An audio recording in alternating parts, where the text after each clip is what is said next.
I've seen a flying saucer. You've seen one? Yes, Where was this? definitely. Unidentified aerial phenomena.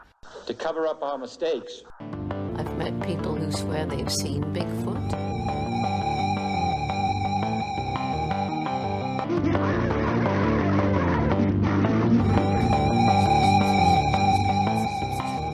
Join us for a journey into the obscure.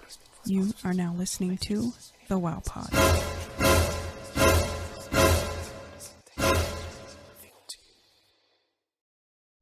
Okay, all right, we're here with Robert, and Robert is a psychic. Now, his name Robert Lindsy Milne is Yeah. a psychic. Robert Lindsy Milne, and now the Lindsy is Lindsy. Yeah. So if you throw an EY in there, like you probably used to it being spelled, Or an A. or an A, you're going to Yeah. find a different person. Well, you'll still get to my website or my email address. Okay, good. And we'll have all of his contact information Sure. in the show notes for wherever you're consuming this at. Just go there and we'll have his website, his email, contact information, anything he wants to publicly give out. So, Robert, you've been a psychic for over 50 years. I've been a professional psychic as a working psychic. It'll be 56 years in January. I was 15 and a half years old when I started working at a tea room in Toronto doing tea leaf readings. And that's how I got off the streets. I was homeless at that time. And so I heard that if you worked at the Cozy Tea Room in Toronto, if you worked there in the afternoon, you'd get a sandwich and a cup of tea and some cookies and you'd get paid.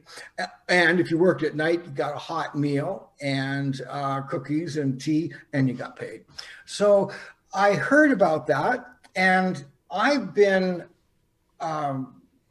consciously aware that I am an intuitive, a psychic, consciously knowing that I am. I was about 9 years old when I realized, but way before that, at 4 or 5 years old, I was doing psychic things, and I used to get into trouble for things that I would say. One example, I remember about 5 years old, maybe 6, because I was coming home from school for lunch. And when I got in, now I'm 71 years old now. So this was back in the 1950s. And I came home and I said to my mother, Grandma Harris died today. Well, what was interesting is that Grandma Harris lived in England, and she was my great grandmother, and I'd only seen her once. And I was just like an infant. And this day I came home and said, Grandma Harris died. My mother got angry with me and yelled at me for saying bad things about people or saying negative things. And I didn't quite understand.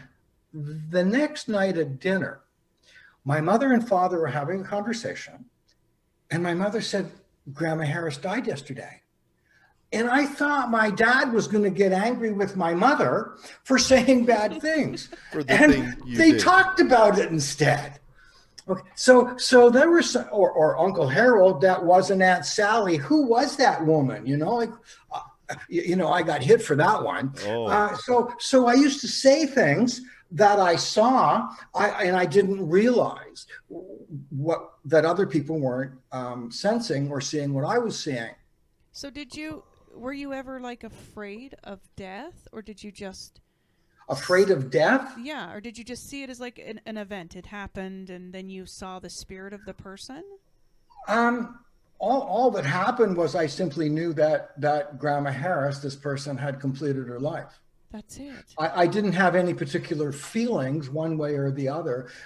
It was someone that I had met me when I was an infant. So she was a name. I just simply knew that she had completed her life. I had no feeling around it. Wow. Now, so I realized earlier that I would get into trouble, so I started keeping quiet. And one night, my father took me to an NHL Stanley Cup hockey game. Like, that was a big deal, seeing the Toronto Maple Leafs. It was Toronto and Boston. And it was semifinals. Game was tied, 1-1. They go into the first overtime period. And before the game started, I knew number 17 with the Toronto Maple Leafs. His name was Gary Eman. I knew that he was going to score. And it was so real. The game hadn't even started. It was so real to me, it had already happened. And I started getting quite excited. And then as the teams came on the ice, the starting lineup, and Eman wasn't in the starting lineup, when they're standing face to face at center ice to drop the puck, all the lights in the building went down, except for on the ice, and it went completely silent. And all of a sudden, I saw in my mind Gary Eman scoring. So I just jumped up and started yelling and screaming and cheering. And the game hadn't started. So my dad said to me, "Sit down." So you're in a game. The lights went down just kind of for you and your perception, or the whole. I've been to lots of hockey games. I knew that's what happened. But I was just describing what was going on around me at that time. The lights went down, and just as they were dropping the puck, I realized that, and I saw in my mind Gary Eman actually scoring. And he wasn't even on the ice yet. He wasn't even on the ice. And I jumped up and started screaming. Oh my yeah. gosh. And it's common for hockey games to only have 1 point scored the whole game. Right. It's not unheard of. Yeah. And so that's not just a, like you could go to an American football game and say, this wide receiver, this running back is going to score, and there's a big chance that that's going to happen. Right. But, or a basketball game even more, this forward is going to score. Right. He's going to score lots. And that's even on the most odd setting of games. But in hockey, that's a big deal. I mean, a score of 3 in hockey's, that's a huge scoring game. Yes. So, well, they have higher scores now because of the way the game has changed, but certainly back in those days, games were low scoring. So the game went into overtime. Anyway, after I yelled and screamed, and my dad said, "Sit down," and everybody in the whole building looked at me, and my dad, and so the referee drops the puck. The game starts. It goes on for a couple of minutes. Gary Eman jumps over the boards. A guy named Red Kelly passes the puck to Gary Eman, and he tips the puck into the net in the game, and he scores the winning goal in overtime. And I sat down and I looked around and I thought, nobody knew he was going to score. Except you. And everybody's yelling and screaming. Cameras are going off to like 18,000 people screaming because Eman scored. And I'm having this realization that I see things differently than the world does. And it was really a profound experience. And that was when I realized why I was getting into trouble. For things that I said, and that was when I knew what I was going to do with my life. I couldn't give it a name, but I knew that I would be doing that for the rest of my life, and I have.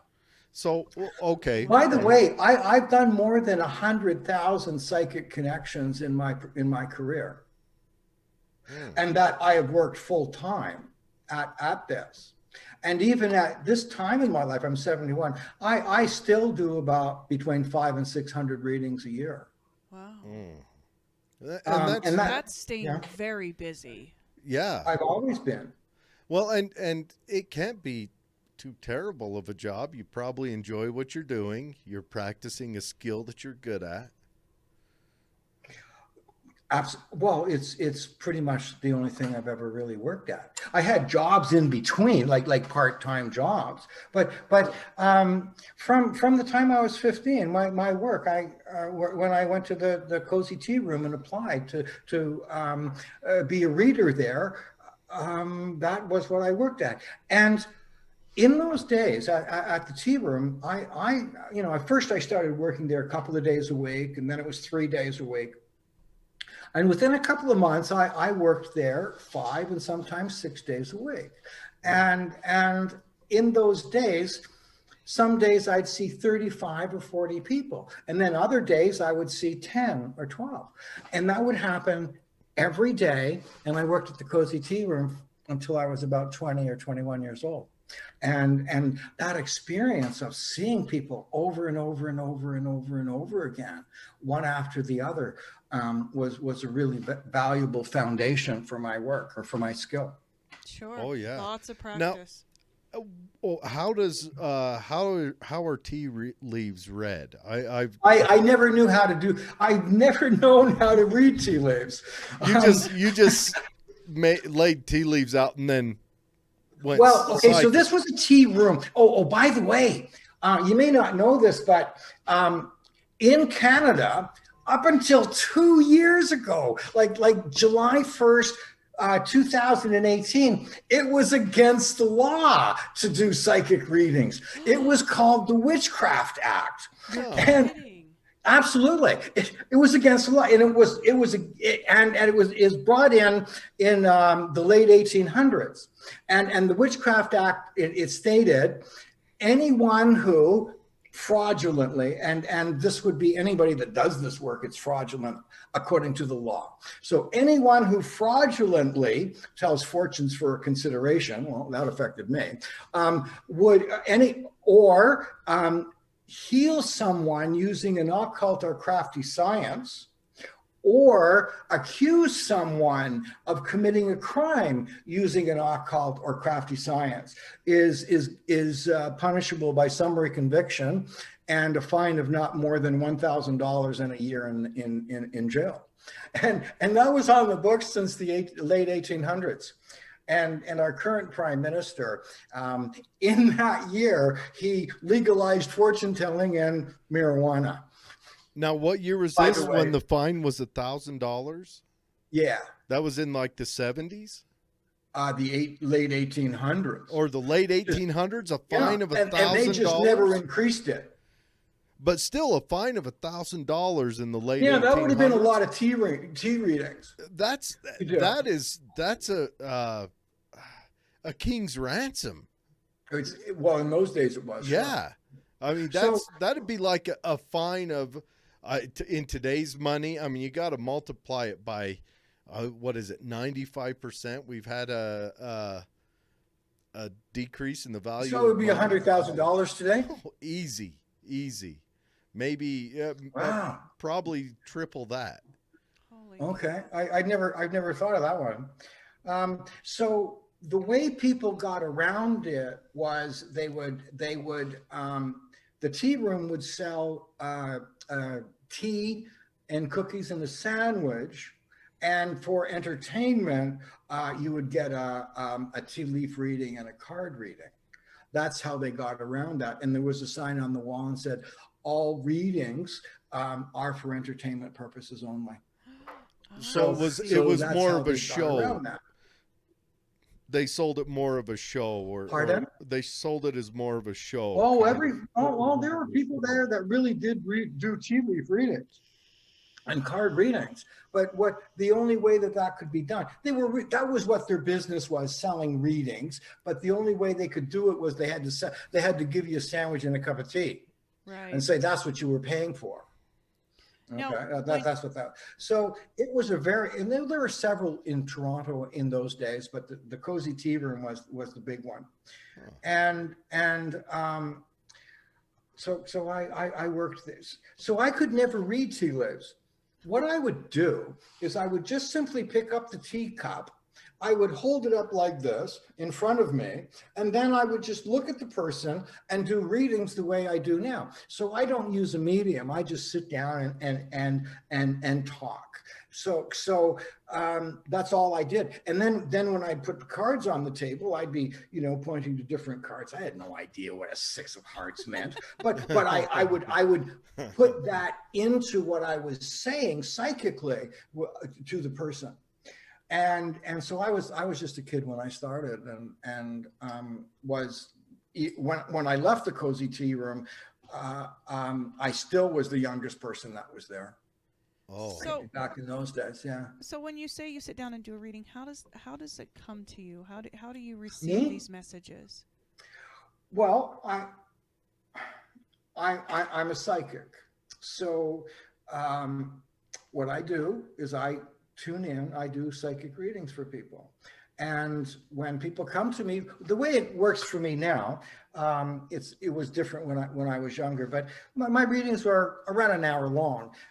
They're more of a monologue rather than a dialogue. I don't want people to ask me questions, and I don't want people to interrupt me. And the only thing I know about the person, well, they have an appointment, so I know their name, I know their phone number or something. But the other thing, pretty much the only question I ask is, how old are you right now? What month is your next birthday?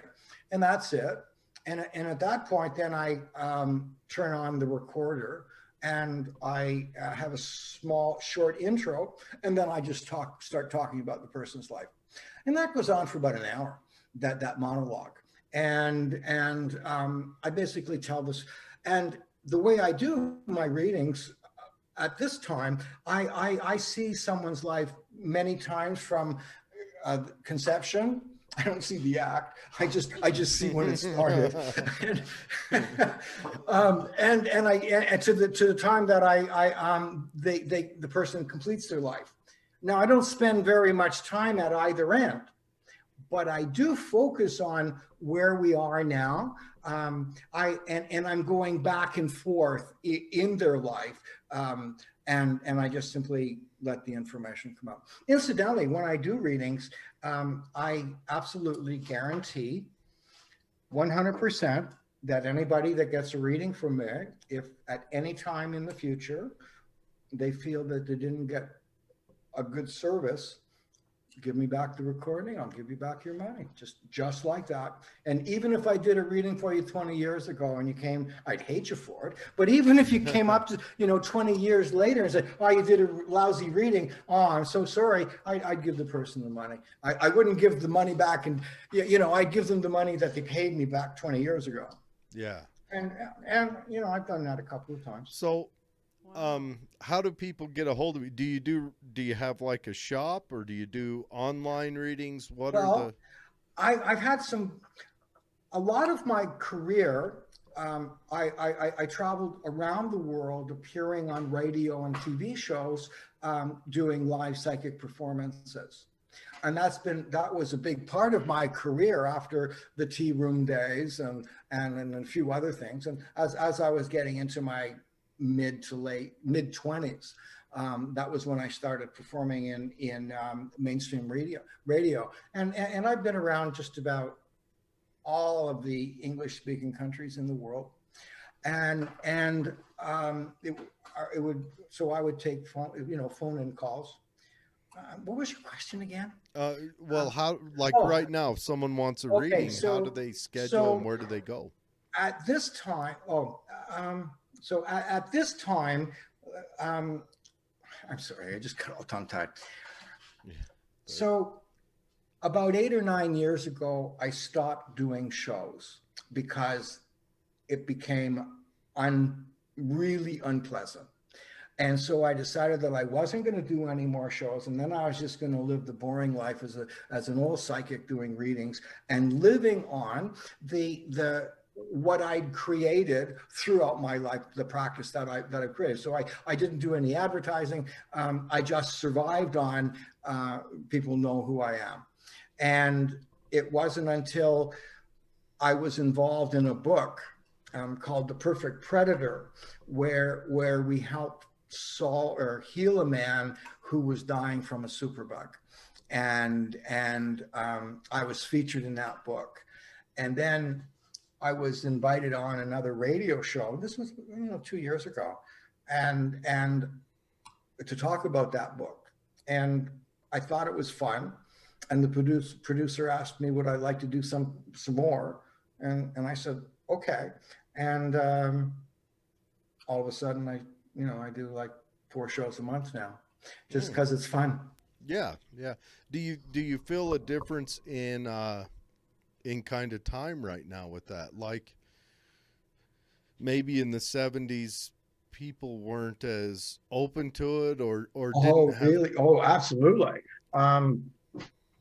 Working at the Cozy Tea Room, doing tea rooms readings or doing readings was pretty much like working at a massage parlor. You know, it was in that sense of morality.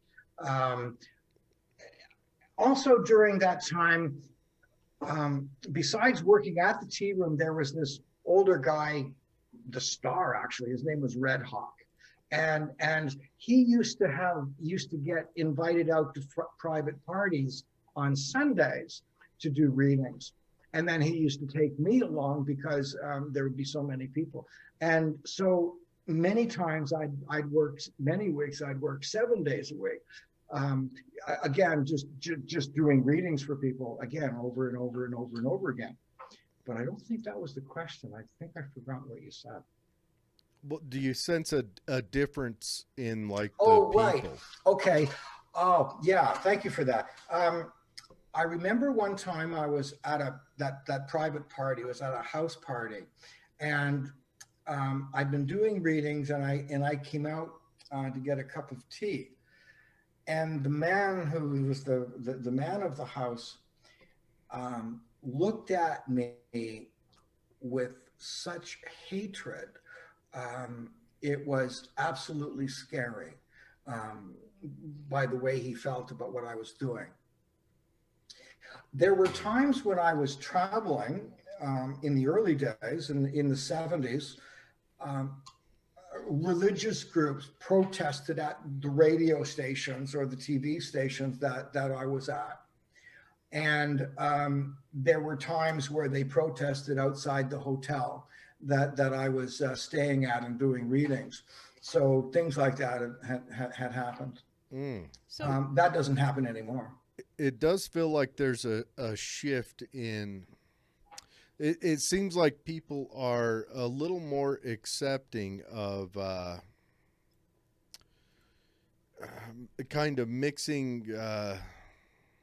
They're more accepting of everything nowadays, of UFOs to cryptids to psychics. It just feels like there's a shift in the populace. What has happened is the paranormal, or in my case, the psychic, or has become more mainstream and more acceptable. And in my country now, it's legal as well. So, Yeah. but and all those years when I worked in, here, I never once got busted. I don't know very many people that ever did get busted. So the society is more receptive to far more things than not just psychic things. We're far more open-minded and far more aware than at any other time. When I was working at the tea room and starting to do shows in the Toronto area, many of my relatives, told me that they thought that I was a fraud or an embarrassment to the family. And now, those same cousins, if they're still alive, when I see them at family gatherings, they come over and tell me about how they're psychic. So now everybody wants to be a psychic, or everyone is admitting that they have intuitive or psychic ability. When I got put down for it by same people that are professing to believe in it now. So yeah, the world has changed a lot. So you brought up religion and how there were religious groups. Were you raised with any sense of like a religious belief or a religious background? And my father and mother didn't believe in God or have any religious interests. I was sort of interested, before I ran away from home. When I was about 13 or 14, I got involved at a Presbyterian church, and I thought that I wanted to be a minister in those days, incidentally. So For a while, I was involved in that church, So but do you believe not in anywhere else in my family. do you believe in God now? Yes. Well, I always believed in a creator. I just don't particularly. I just don't particularly believe that it's one religion or one God. I think the complexity of what God would be is beyond anything that we can possibly imagine. And I think we have as much awareness of what God would be as a whale would understand the desert, because we just haven't been there yet. Yeah. Yeah, that's a great analogy. That's an excellent point. So this current strife that's going on, of course, we have the end of the world starting tonight. And have you, I don't know, have you put any thoughts or concentration as to what's going to happen over the next few months?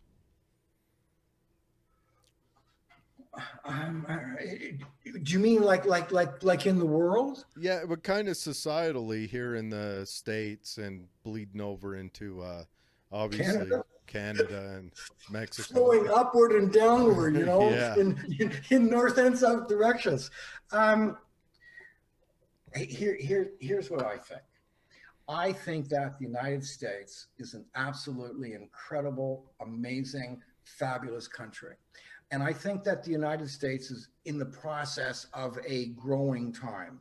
And there are a lot of issues that are coming to the surface that could have been dealt with in other eras. And now they're all coming to the surface. So regardless of what president or what candidate wins the election today or tomorrow or next week, regardless, America is in a transition. And America is fixing what needed to be fixed a long time ago. And that's what's going on. And before we're at the end of this decade, the 20s, America is going to be back in the position it was before all the strife has gone on. Only it will be a different kind of nation, and the issues that have been festering will no longer be festering. That's what I think. That's such good news. And it doesn't matter what party, though. Either one. So you kind of glossed over it, but I want to talk to you about the book, The Perfect Predator. Now, it's available on Amazon. I've actually checked it out. I think I'm going to buy it because now I'm really interested in it. How did you become a part of that? Because you're quoted in it, 24 times? Or something like that. That's right. You were a pivotal part of that And by book. the way, sorry, what did you say? You were a pivotal part of that patient's recovery. Well, if I hadn't have done my part, he would have died. So without But I also want to make it clear, I'm not the star of the show. So here's how it happened. Stephanie Strathdy, who is the author of the book and married to Tom, who was sick. Stephanie is a leading epidemiologist, a professor at a Southern California University, and associate dean of epidemiology at that university. And her husband, Tom, is a professor of experimental psychology at the same university and an associate dean. So these people, both of these people are scientists. Stephanie's a Torontonian, and she came to me for a reading just as she was completing her doctorate degree. And she became my client, I don't know, 20 years ago or something like that. And I'd had that relationship with her, as well as I had done reading for Tom also. So the story goes, Stephanie and Tom go away on their dream vacation, and they're in Egypt.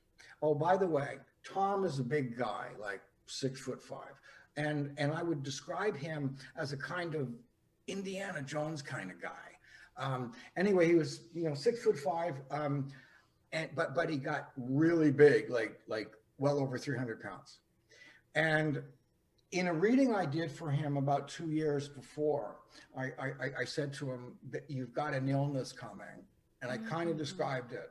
And I said, when it's done, you're going to be 100 pounds lighter than what you are. You're going to be as sick as you can be without dying. You will survive and you'll be 100 pounds lighter.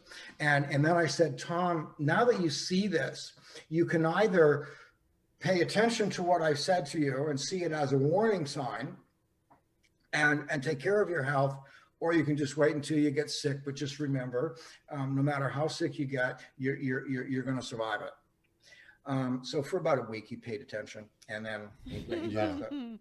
So anyway, Steph and Tom go away on this long, beautiful vacation. Tom gets some kind of stomach ailment in Egypt, gets really, really sick. And it was in the pyramid, by the way, when it happened. So he gets really, really sick. Then it gets even worse.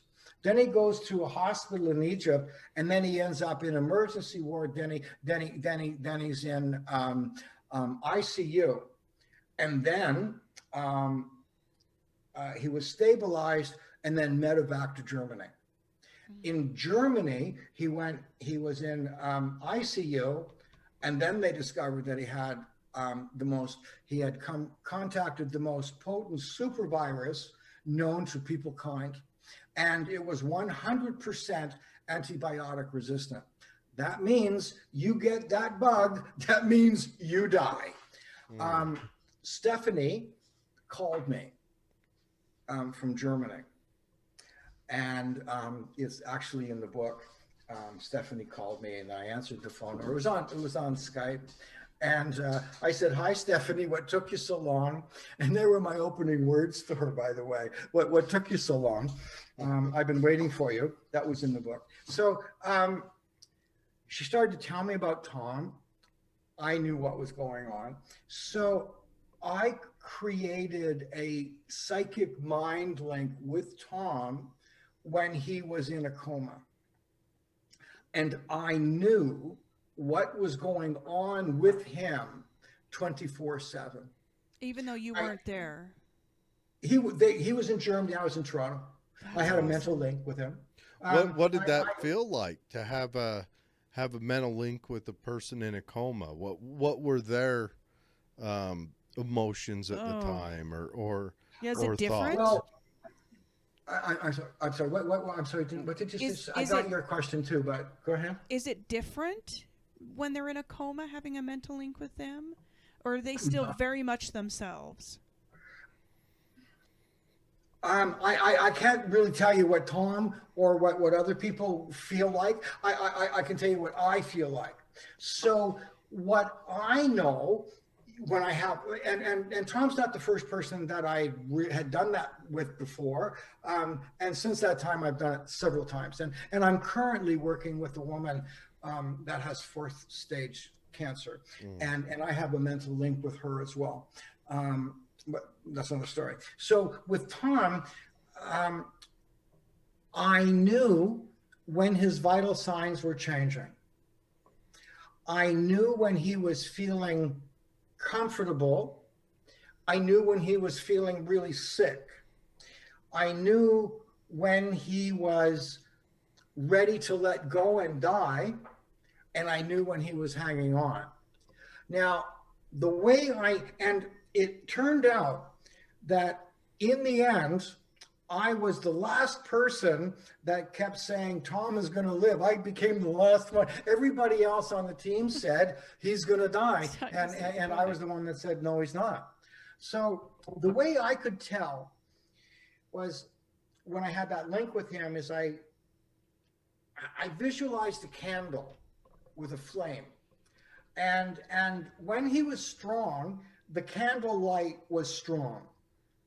When he was getting weaker or sicker or losing his strength, the candle light would flicker.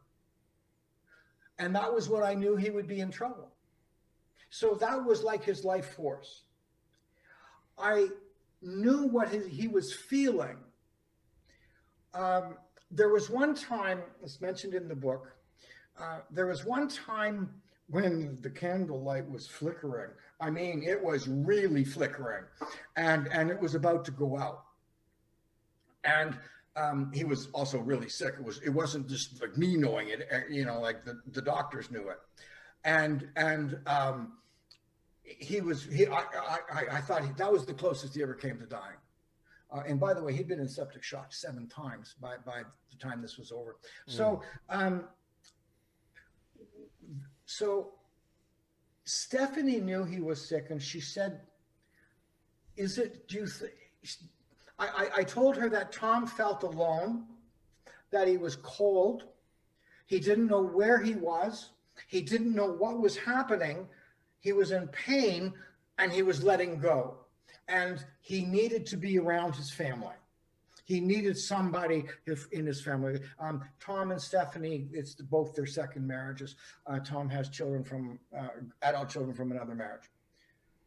And Stephanie said, well, we're thinking about maybe we should get the girls to come over. And I said to her, Stephanie, yesterday would have been a really good day for that. Today is a good day. Tomorrow's not so good. If you wait past tomorrow, don't bother. The girls got there that night. That night, when Tom saw them and sensed them, the flame got stronger again. And afterwards, in the book, The Perfect Predator, Tom talks about that very incident, what happened and what he was going through and how he was letting go at the time. And then his daughters were there. And if I hadn't have pushed it, he would have died. So that was one of several. He needed that connection to This living. life. He was unconscious. Yeah. Well, he needed his family.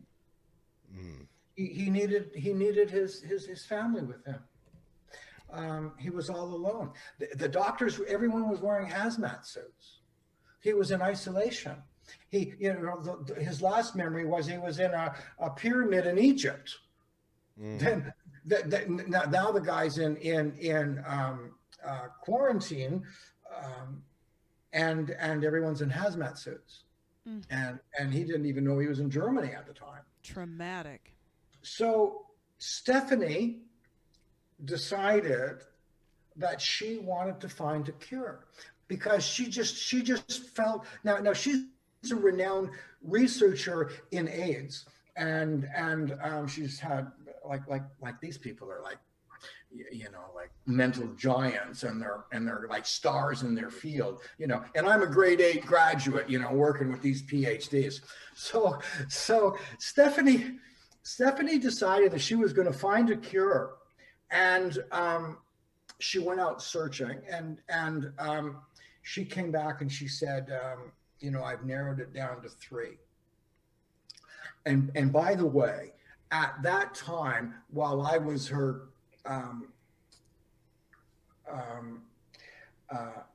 coach or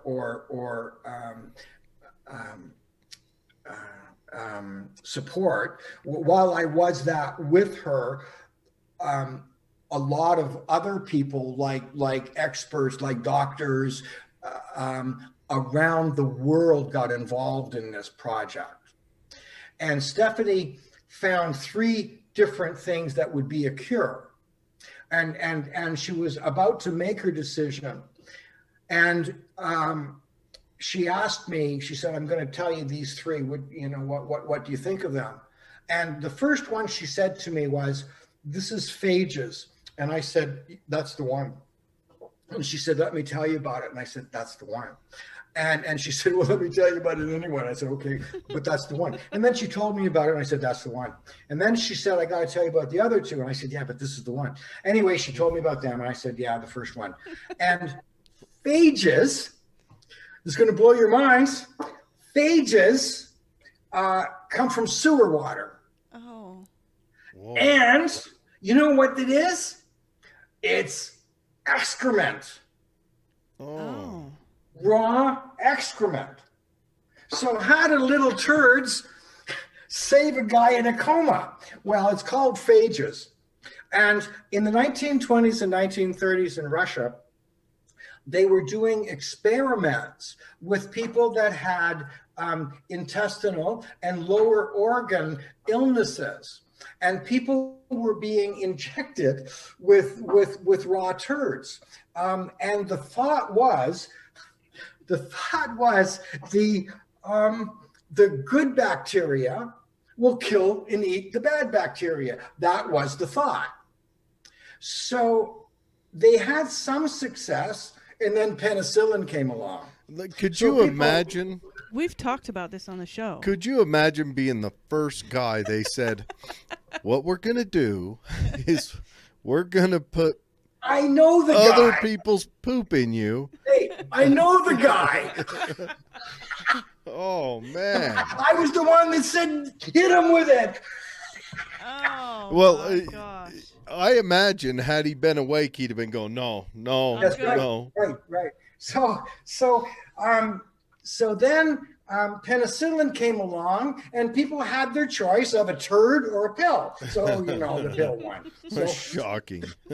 so when Stephanie said these phages, I said, yeah, it's kind of like Ms. Pac-Man.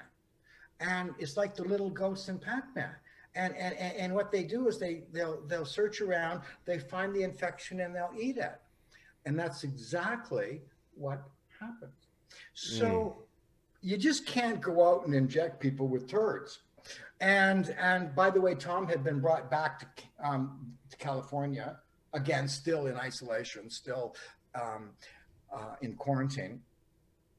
And some of the greatest scientists in the world got involved.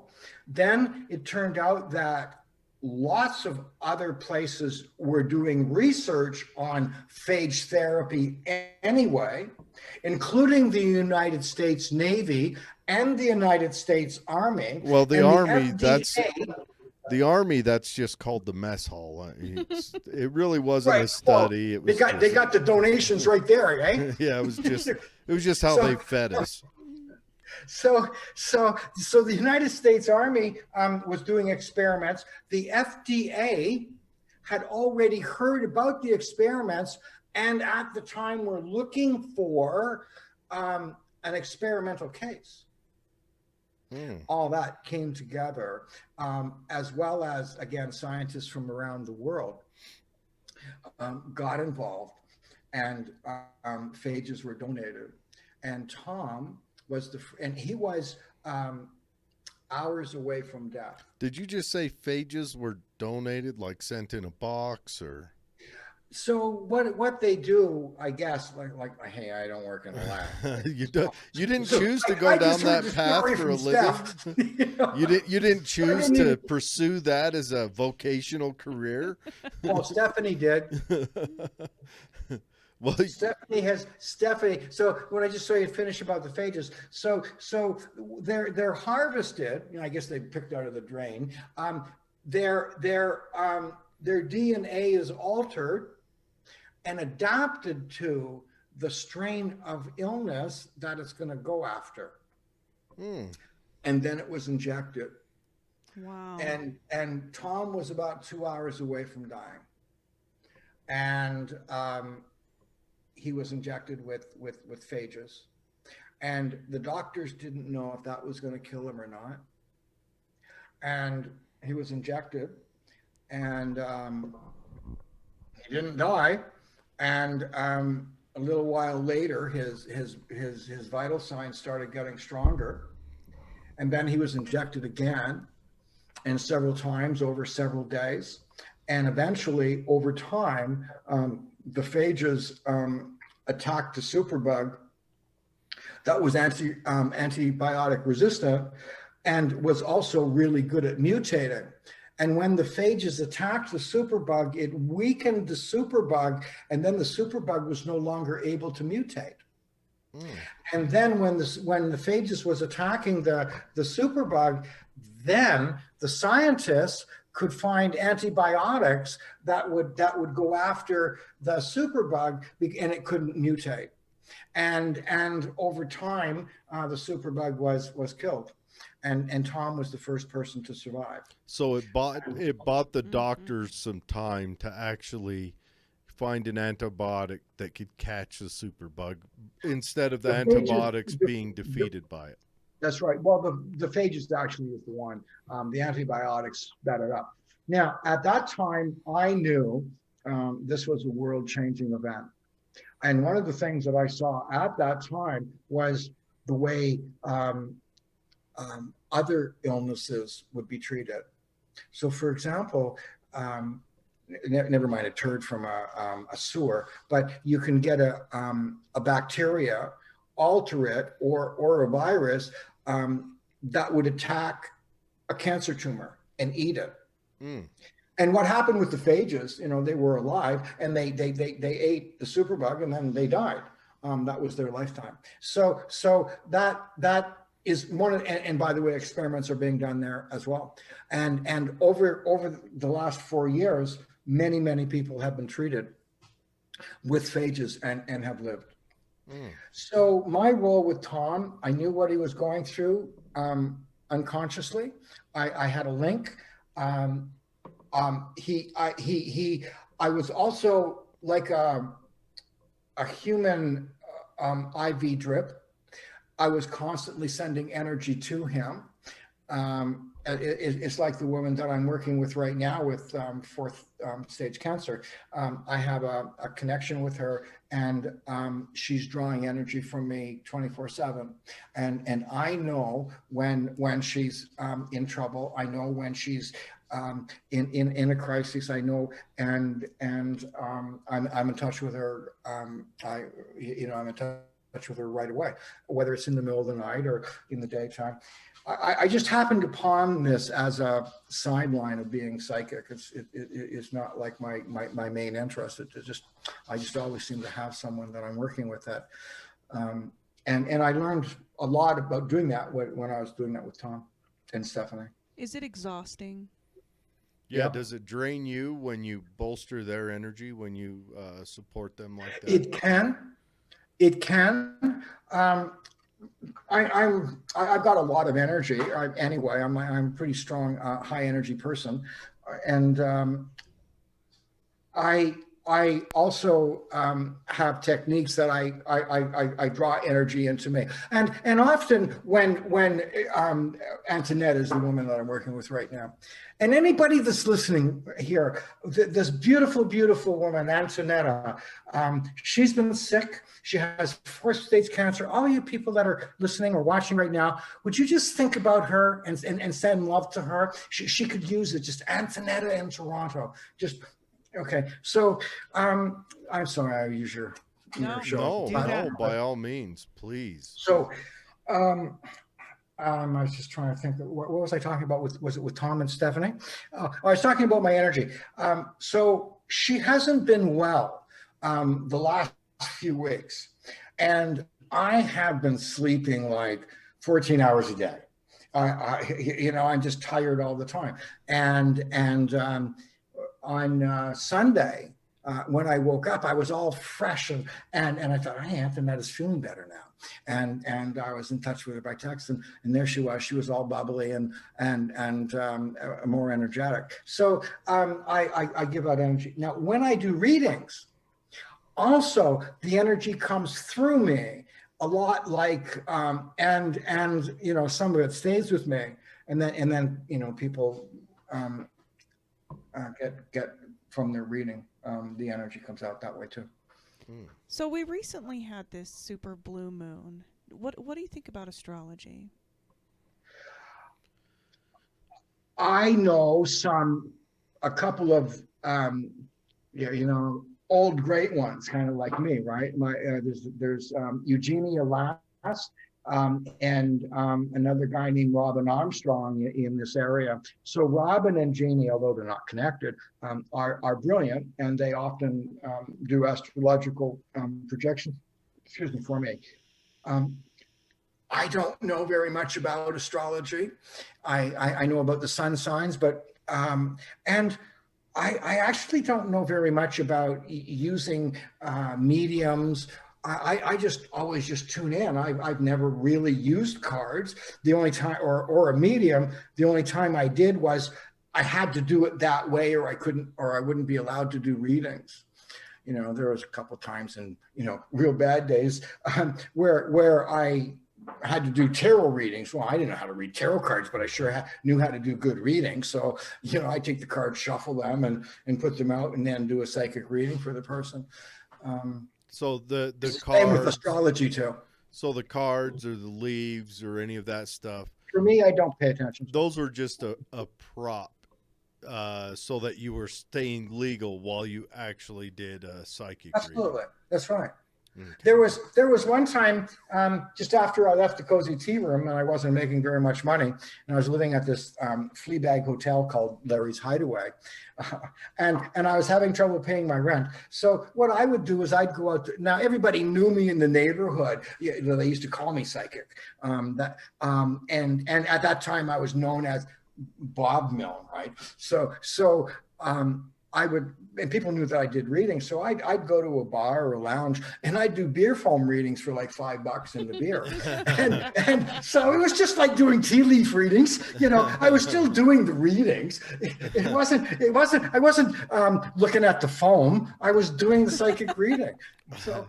Well, and also the fresher the beer, the more the foam. Yeah. Oh yeah. And the more beer, the more fluent I got. Yeah. There you go.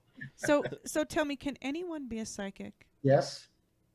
That was a quick answer. Yes, it's Because anyone, all right, actually that's not true. So almost everyone, and I say almost because there's one person at one end of the spectrum that absolutely cannot do it. Okay, well, no, you're not. No, you're too alert. You're far too alert. So when you hear how I explain it, you'll understand. So at one end of the spectrum, there is one person that has absolutely zero awareness. And then there's somebody else at the other end of the spectrum that's absolutely 100% aware. And the rest of us are somewhere in between. Psychism is something that almost every living being has. And it's how we survive. Have you ever been somewhere and all of a sudden you look up and you see someone looking at you? Mm-hmm. Sure. Have you ever seen that? Restaurants. Or have you ever been thinking about an old friend and all of a sudden you get a text or an email or a phone call? Yep. Or you think about a song that was your favorite song and you think about it and then later on it comes on the radio? Mm-hmm. No, never did that? Oh, okay. Have you ever just thought that something was going to happen, or I just had to be in this place and it happened? And have you? Okay, so everybody has that awareness, and it has nothing to do with being spiritual. It's our instinct as being, certainly as a mammal. So every mammal has that instinct, that awareness. Some of us have it. Some of us are more in touch with it. I myself survived my psychic ability, and I'm pretty psychic. My psychic ability was developed as a protection. I came from, there's a reason to 15, well, actually the first time I went out on the streets, I was 14 and a half. So there's a reason why a 14-year-old kid runs away. There was a really good reason. And after I left at 15, I never lived at home with my family ever again, well, for full time. So it was how I survived. It was my instincts. And then when I lived on the street, I survived on the street by using my psychic ability, my intuition. And anytime I was in a situation where there was a problem that I had to solve, food or anything like that, I was always given an option. And the option was I would be able to solve the problem by using my intuition or my psychic ability, or an illegal or an immoral way.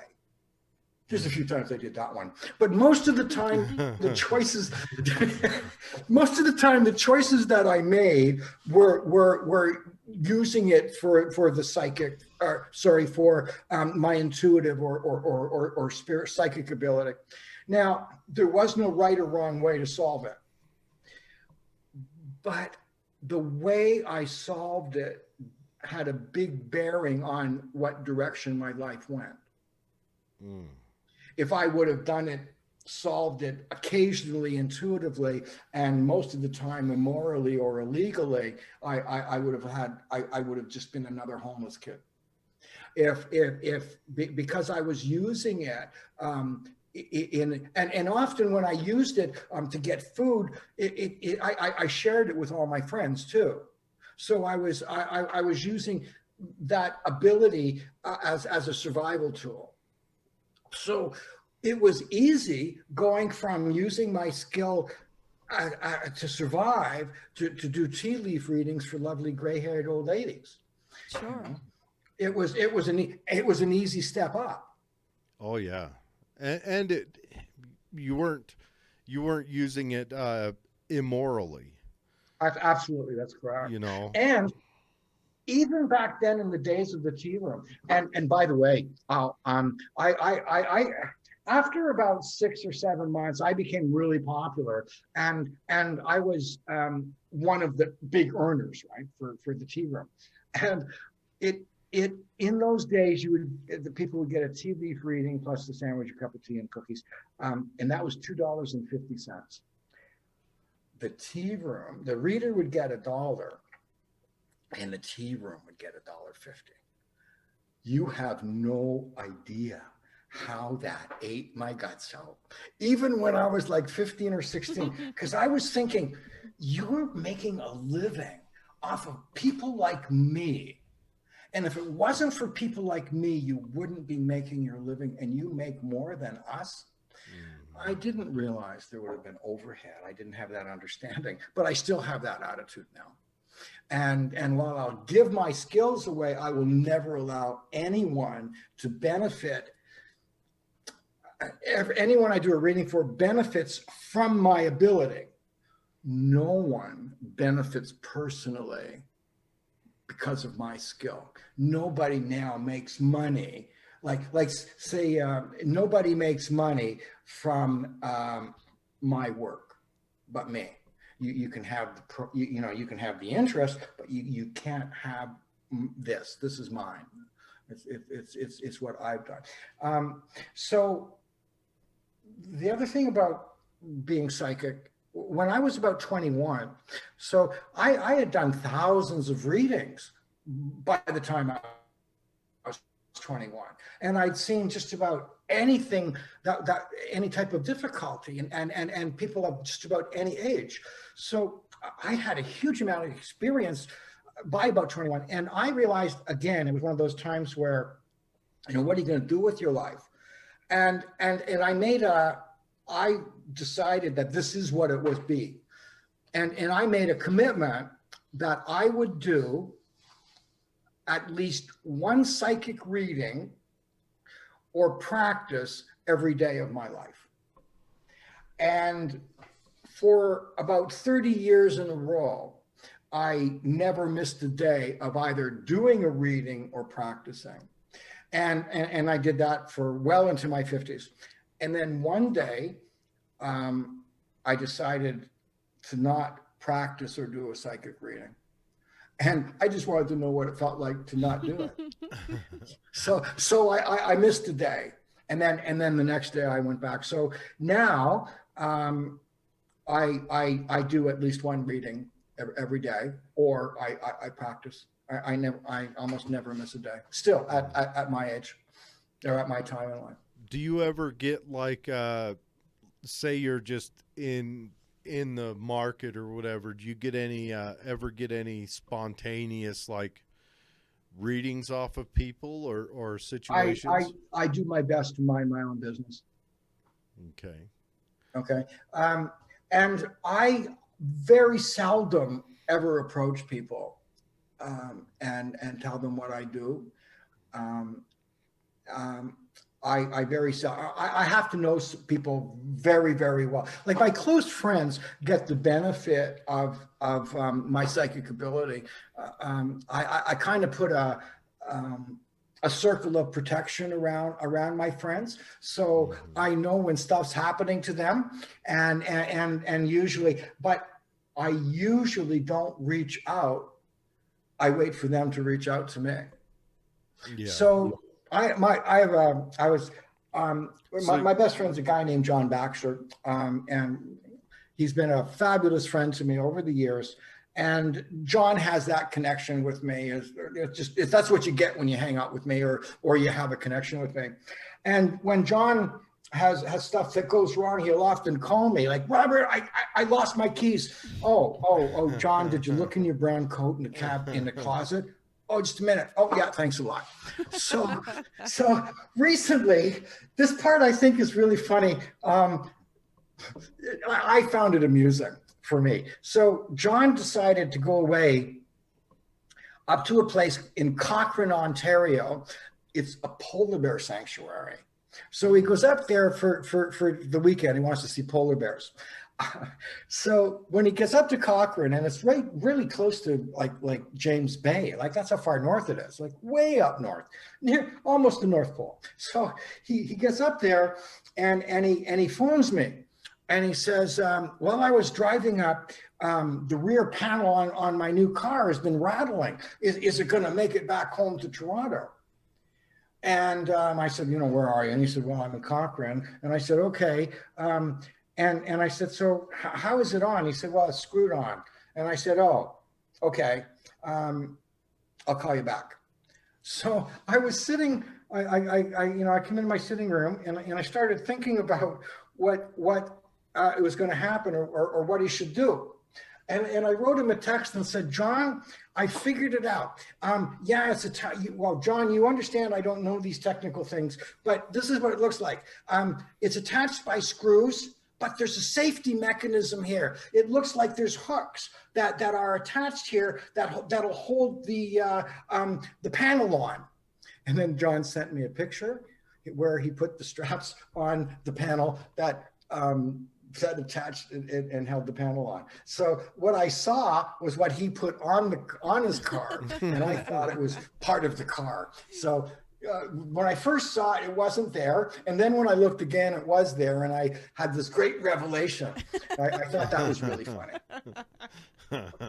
He's like, yeah, that was me. Yeah. And I started laughing, and John said, you just kill you, don't you? And I said, yep, I do.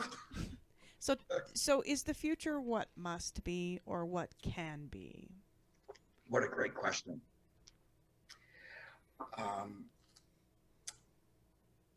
I believe very few things are destined. And I believe that most things are free choice and free will. And my belief in life is that in the overall scheme of things, in the overall scheme of things, there is no right, there is no wrong, there's experience. And the purpose of our life is to experience all things on all levels. And there are only a couple of rules with that: experience all things on all levels. And one rule is, what we do one way, we must experience equally the opposite.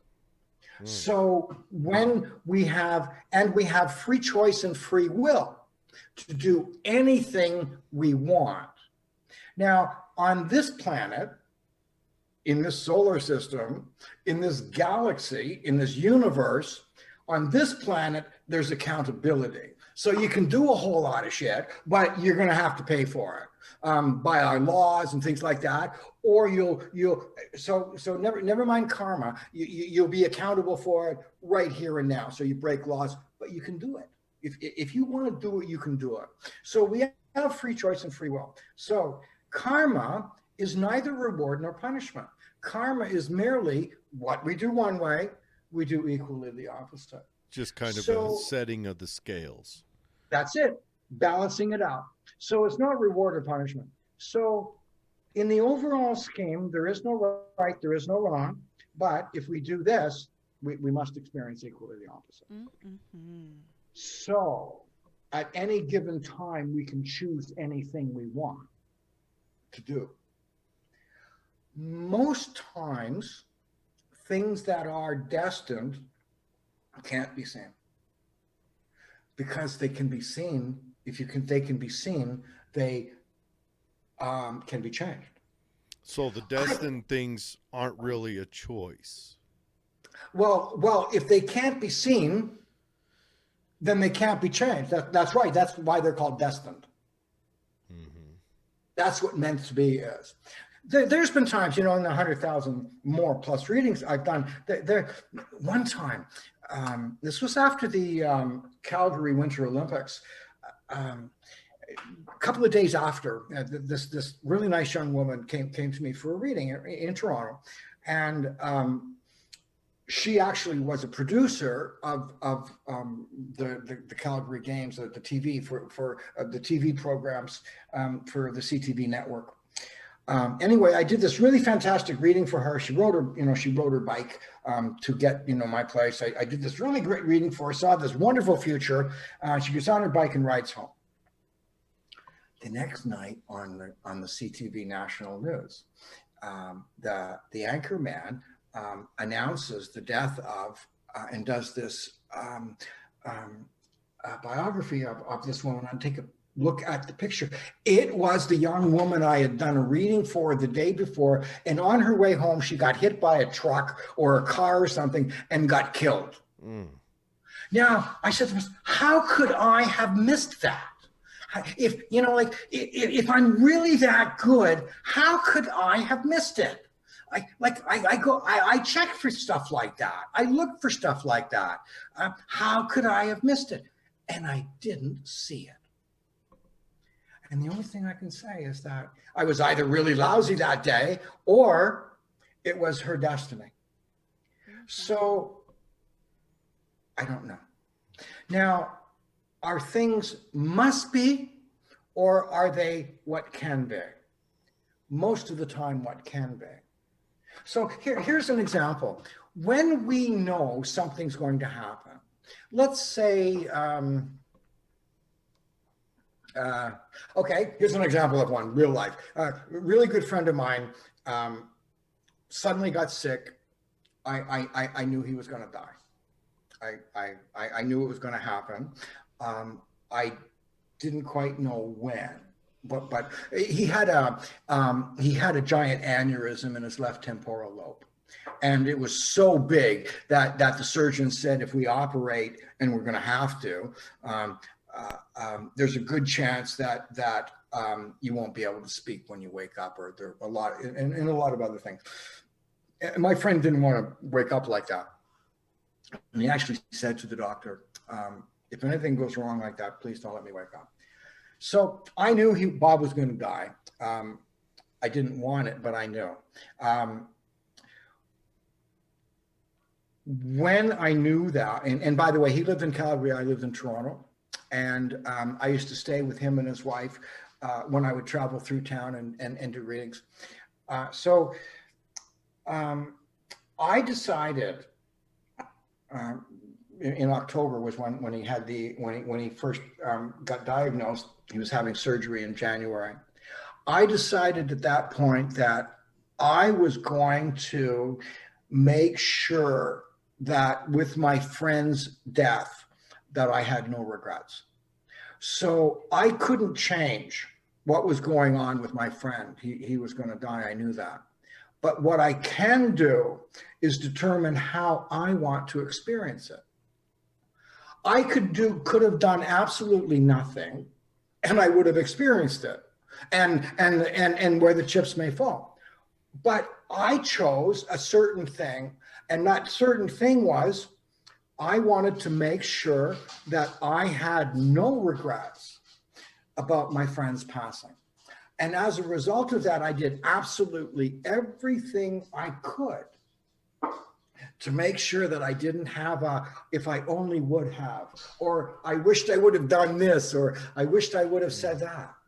And I went out the Calgary a little bit before his surgery and spent a week with the family.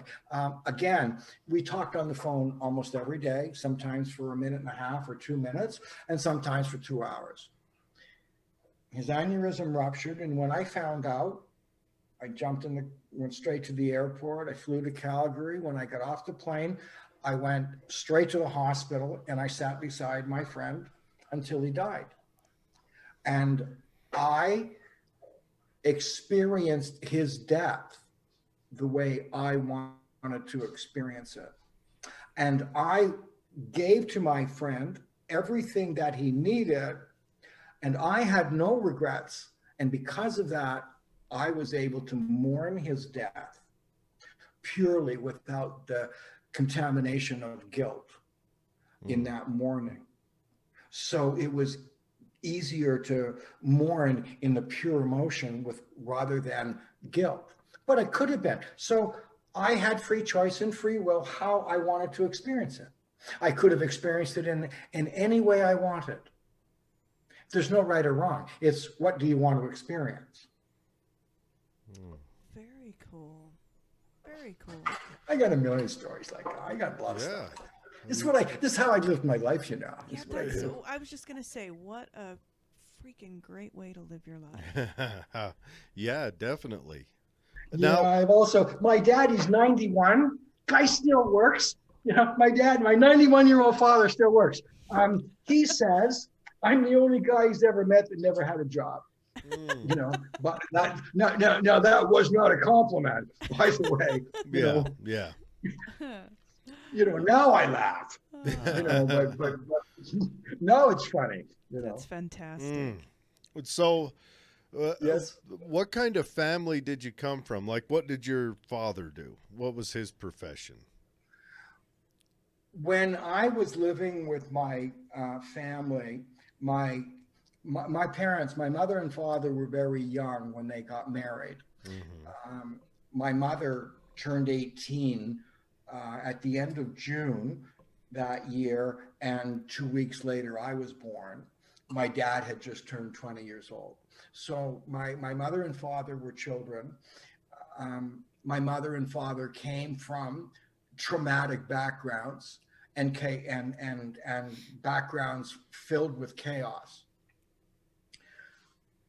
My family life was filled with chaos. I experienced being beaten with rubber hoses and skipping ropes, things like that. It was quite toxic, which is the reason that I ran away. Incidentally, over the years, I've made peace with my mother. Now she died a few years ago, and with my father. About 15, 17 years ago, my father started meeting every Sunday for brunch.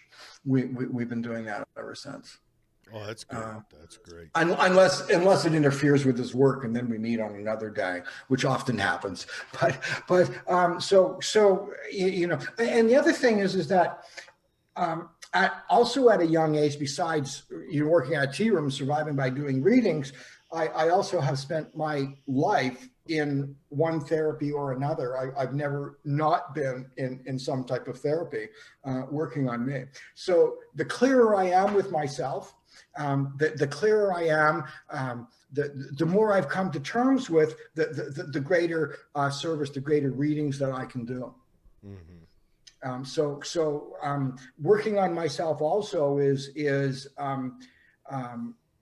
keeping me in shape to perform what I was, my purpose, what I was born to do. That's probably true for honestly any profession. Is continual work on yourself is absolutely absolutely. There was one time in BC, in British Columbia, again when I just started touring, I first started doing shows, and I was being interviewed by this extremely masculine woman who was a reporter with a large newspaper. And she was very left wing, and very masculine and tough. and harsh. And she was interviewing me, and I was just a kid, I was like, 25 or 26 or something. And she said, how long are your readings for? And I said, oh, half an hour. And she says, how much do you charge? And I said, $80. She says, $80 for a half an hour? How come you charge $80 for a half an hour? And I said, because I can't get 100. And she went ballistic, just freaked right out. And she said, oh, you're going to lose your gift. What are you going to lose? What are you going to do when you lose your gift? You're taking God's name in vain. And I said to her, and she's, what are you going to do when you lose your gift? And I said, well, I never will lose my gift. But if I did, there would be no point for me to be alive, because that's my purpose. So she got more quieter, but she was still pissed at me. She would have really mean it. But She's but probably it was worth taking still the shot. thinking about it. She's probably still hung up on it. Oh, she just went crazy. That's funny. We've got a listener here that where's it at? She says she'd love a reading. She suffers from depression and Okay, so please don't tell me anything about her. If she would like to contact me, okay. Please contact. Here's the reason why I'm not being a jerk, Jared. I don't want to know anything about people I'm going to do a reading for. Okay. When I look at somebody, I want to see it fresh. See that person fresh with no influence. For the first time, I want to see them that way. Now, there's always some information, but I do my best not to get any, and because I don't want to be influenced. Can she reach you like through your website and do a reading through there? Yeah, you can contact me. rlmreadsyou.com. That's my website. rlmreadsyou.com. Readsyou.com. My name is Robert Lindsy Milne, and I readyou.com. Okay. All right. Yeah, we're gonna send her your way. Get some assistance to her. And if she's listening, tell her that if she contacts me, that she's the one that you talked about, and I'll make sure that she gets priority treatment. Perfect. All right. I'm not going to say the name, but you know who you are. Yeah. Where is she from? Like on Facebook that you got it? Yeah. This is. All right. So see me on Facebook, Robert Lindsy Milne. Okay, we'll do. Yeah, and we'll have all the links so she can find you either through your website, through Facebook, I'll just add every link into the show notes. Yeah, please do. Yeah. So what time is it where you're at right now? I'm not sure. I just get into whatever we're going, and I just go with it. So I'm not You sure. just run with it. Let's see. It's here 10:47, so it's 9:47 your time. Yep. So it's 8:47 our time. Oh, right. Oh, okay. And We just had daylight savings. Yeah, so. we just had. Okay. So it's 10:47 here. Oh, so you're okay. So you're 2 hours behind me. All right. 2 hours. So what was I going to say? How much time do we have? Or are you looking at the time because you're going to say time's up? I say we go another 15 minutes, close it out at a steady hour and a half. So, okay. I'm on a roll now. Yeah. What's there, I love the stories. I love the stories of different people you've met and done readings for. I think that's very interesting. I did a reading for a guy that worked for TASS News Agency, and he was a Russian spy. Oh, really? Yeah. Did he tell you this, or did you just instantly know? Well, okay. Well, it's a little bit complicated. So early in my career, I would audition at radio stations. I appeared on talk shows. And in the days when I first started, a talk show host would have one guest on. So I would be on a show for 2 hours, and we would just take calls, and I would do psychic readings. And I was auditioning at Ottawa radio station. Ottawa is the capital of Canada. Mm-hmm. It's a big deal. You know, it's our capital, like Washington, D.C. is for you. So when I went to do the show, and there's a whole lot of stuff. I had a really good party on the plane going out there too. But anyway, when I did the show, and I got the job, right? And I appeared on that radio station every month for almost 12 years. Anyway, when I got back home to Toronto, and again, remember, there was a different world in those days where you just had a dial telephone, and there wasn't any internet or things like that. Things went slowly. When I got back to Toronto, I got a phone call from the news director from the radio station, and he said that this guy who's with the Russian embassy inquired about getting a reading from me, and he wanted my number, and the program or the news director said that he would talk to me first. So the guy called me, and I said, I don't want anything to do with this. I don't care what he does. I don't want to be part of it, and don't give him my name. And I said, if that's the case, I'm not going to come and do the show. I don't want to be a part of this. I really did not want to, and it was a big show too.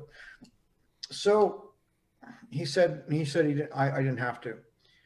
And about a week later, a couple of my friends called me one day, or over a couple of days, and I said, some guy from the RCMP, Royal Canadian Mounted Police, mm-hmm. called us and was asking about you. And like 3 or 4 different people. And I'm thinking, oh shit, now what's going on? And then the phone call came to me. And this guy introduced himself, and he said he was so-and-so from the Royal Canadian Mounted Police. And he's with the security service, and he would like to talk to me about a non-criminal matter. And I said, okay. And he said, but my partner has to come from Ottawa, and we'll meet. So a couple of days later, his friend I could even tell you these guys' names because it was like 45 years ago or 40 years ago. One guy's name was Doug Clark. The other guy was Paul Raymond. Anyway, they came to Toronto. And the guy that first contacted me was head of security at Niagara Falls, which big deal, right? Security at Niagara, well, except during the 50s, 60s, 70s, and 80s, there was more intelligence passed across the US-Canada border at Niagara Falls than anywhere else in the world. And your guys, both the CIA and the FBI, were on the other side of the border watching what was going on. And our guys were on this side of the border watching what was going on. And they came in to talk to me about this Russian guy. And I told them I didn't want anything to do with it. And they said, well, we would just, if you could open your mind, this guy, and his name was Ivan Mironov, he had spent most of his career in Washington as a journalist for TASS, but he had diplomatic passport. So they believed that he was, and he lived at the embassy. And anyway, they told me that he suddenly got transferred from Washington to Ottawa, which is like going to to New York to Toledo in terms of career move. So they thought he was getting ready to defect, And they thought that him talking to the news director, reaching out to me was a sign, because the news director told the Mounties as well. They thought it was a sign they wanted the guy wanted to defect, because that was the era when Brezhnev was starting to fall out of power. And this guy thought that his protectorates had fallen out of power, and he was afraid that he was going to, this is what the RCMP thought, he was afraid that he was going to get taken back to Moscow and then end up in Siberia. Yeah, that's what he was worried about. Wasn't there Yuri Brezhnev? Is that guy's name? He was that's not, yeah, but that's not the one. Yeah, he's not the guy, but he also was a journalist as his cover. He was a KGB agent. Absolutely. And he defected in Canada, and then became world renowned for talking about. Yeah, that happens a lot here. So anyway, this guy, they thought that that's what this guy was doing, and they told me that it was in the benefit of my country and blah blah blah blah blah. You know, so I agreed, and I said, so what do we do? He said, well, you know, call the radio station, book a show, and everything will be taken care of after that. So the radio station told Yvonne that I was coming into town. The Mounties had a room for me at one hotel in downtown Ottawa, and it had adjoining rooms on the other side. And the room that I was in was all wired up, and they gave me like this guy's dossier before he was coming to see me, and I couldn't read in those. I could barely read in those days. I was functionally illiterate until I was in my late teens, like 19, 20 years old. So they gave me this dossier. I could barely read it. And they helped me with it. And they gave me all this information. So then the guy shows up and I start doing his reading, and I realize that the information in his dossier was incorrect. So I just had to forget everything that they had told me. And then I just did my regular psychic shtick with him. And they also said, somewhere in the reading, this is what we want you to say. You have friends and you're welcome here. And they said, work it in. So, you know, I do this whole reading for the guy. And this was when I was using cassettes. That's how long ago it was. And I, you know, used the magic words. And the guy just looked at me, stood up, turned around, and walked straight out the door.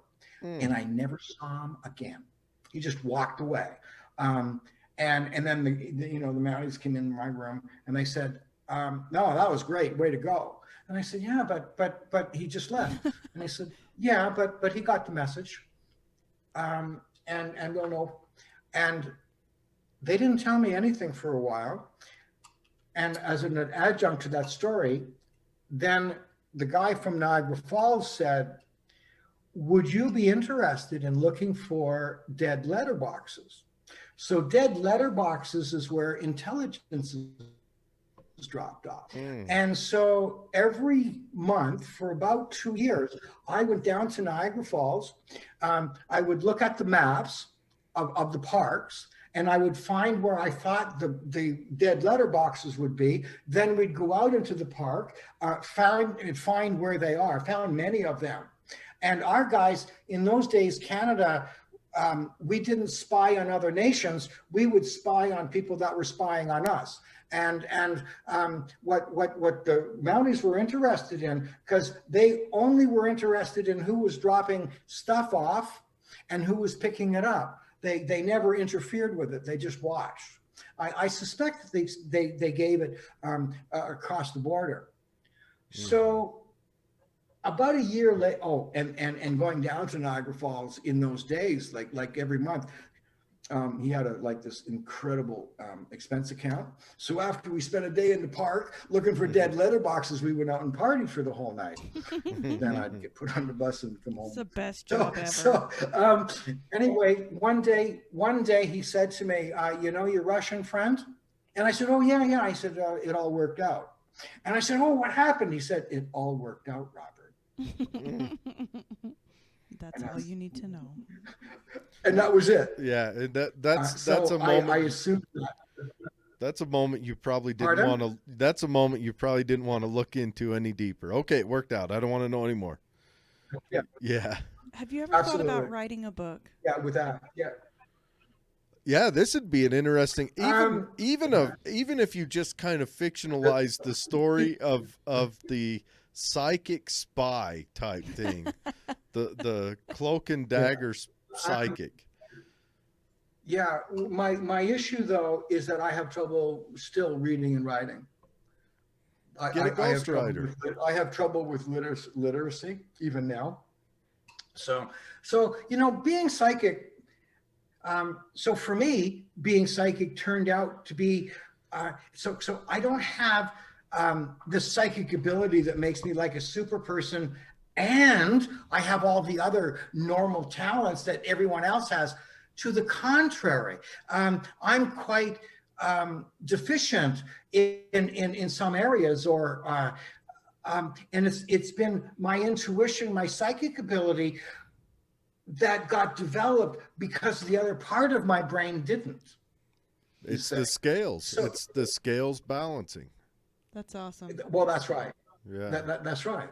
And I've been lucky enough, or privileged enough, to be able to make a living at it. And I've always been busy all my life. It's never, and I've always been like a psychic machine. The other thing, and I really have to tell you this, I guarantee my work absolutely. And that if anyone doesn't like what I did, even if they didn't like me, or they didn't like the way I smiled, and if that's the case, I'll just give you back your money, and I do that, no questions asked. That's so awesome. Yeah. I'm excited to see to kind of get this out and see how many of our listeners want to Yeah. Well, get a reading. I think I want to sign on and do a reading sometime. I'll have to jump on there and do a reading, and We can work out a deal. yeah, and we gotta- then and then maybe do a show on the outcome of my reading and how that adjusted my maybe decisions made and stuff. Shifted your paradigm. Yeah. So as we close the show tonight, is there anything that you want to tell us or tell the listeners, just about in general?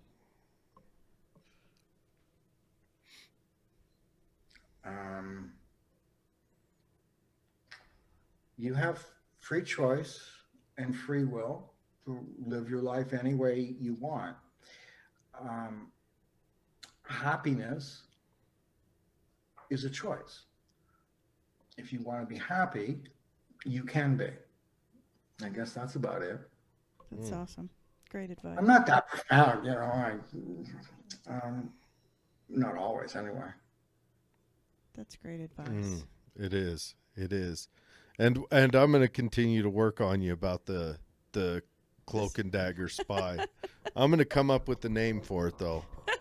Well, some other time when you have time, I'll talk about the different missing people that I've We found should do or an helped entire or- show on that. We're going to schedule an entire show for that. Finding missing people, that is fantastic. That's awesome stuff right there.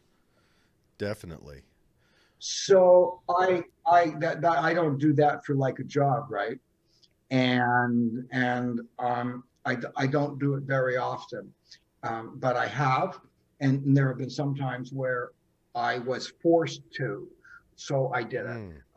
And one of the reasons that I don't like to do it is because most of the time the people that you're looking for are dead, and I don't have what it takes to look at someone and say your child's dead, or your wife, or your sister, or your mother, or or your dog. I don't have. Oh, something froze up there. Oh, you're back. You froze up for a second. Okay, so what I said is I don't have what it takes to be able to say those things like that to people, like, your kid's dead or your wife's dead. I would burn out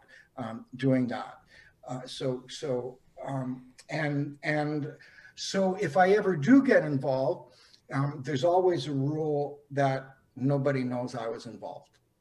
Yeah. Use an intermediary that way. Yeah. And well, directly, I work directly with the police too. Yeah. Yeah, let the police, that's part of their job description. You are a tool in their toolbox. That's right. And in all the years, I've never once taken any money for doing that. Yeah, that's or any credit or recognition. Yeah, that's a special subject. Well, thank you very much for coming on, Robert. Thank you. Yeah, that was fun. Yeah, definitely. I want to have you back on. So okay, yeah, we're still on live. I have a publicist and she books everything for me. Yeah, and it would be wonderful to come back on. She told me that I was going to love both of you. That's true. Yeah, we've had Michelle on. Michelle's fantastic. Yeah, she's fantastic. Yeah. So we'll reach out to her. We'll set up a date in the start of the new year, in the start of the new world. As this one ends, and right. yeah. Now that we've met, we can focus in on our questions, and dig in on particular subjects. Yeah, I think it was you when I sent the text. I said you can. Please feel free to ask me anything you want. You're not going to, you won't catch me off guard. You won't, I'm open to anything you want to ask. Well, neither of us want to catch anyone off guard or any of that. We're genuinely interested in all of this. That was obvious. So curious. Yeah. Yeah. Now my background is all mainstream media. So I have always been on guard because, like, you let your guard down, they'll get you. And and there's been a few times where I've been gotten, and so I'm really careful. I still have my guard up. Oh, and even now, right? We have no desire to do any of that. We just want to learn about this stuff. We're just drinking in life and. Oh yeah, well that'd be fun to do too. Yeah. Yeah, that's all we're doing. All right, Robert, thank you very much for coming on. Everybody, thank you. Go to the show notes. We'll also put his website up on both our webpage as well as the Facebook and page. In Facebook. So there'll be multiple avenues that people can find you and reach out to you. And we'll get with Michelle and try to get you back on the show as soon as we can. Love to be on the show. Thanks so much, Robert. Thank you so much, Robert. You have a wonderful night. I'm going to. Thank you. Yes, See sir. ya. Bye.